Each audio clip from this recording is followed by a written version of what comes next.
राज्यात सध्या निवडणुकीचे वारे वाहत असून पोलीस प्रशासनानं अवैध दारू वाहतुकीविरोधात धडक कारवाई सुरू केल्याचं दिसून येत आहे। याच अनुषंगानं भातकुली पोलीस स्टेशनच्या हद्दीत पोलिसांनी मोठी कारवाई केली आहे।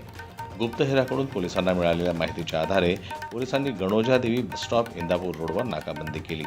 याच दरम्यान संशयित मोटरसायकल चालकाची तपासणी केली असता त्याच्याकडून देशी दारूच्या 2 बॉक्ससह एकूण 23,600 रुपये किमतीचा मुद्देमाल जप्त करण्यात आला आहे। या प्रकरणी आरोपीविरुद्ध मुंबई दारूबंदी अंतर्गत गुन्हा दाखल करण्यात आला आहे। तसेच सदर प्रकरणात संबंधित देशी दारू दुकान मालक आशिष मोहोड व विक्रेता भाऊराव खडसे यांचा शोध सुरू आहे।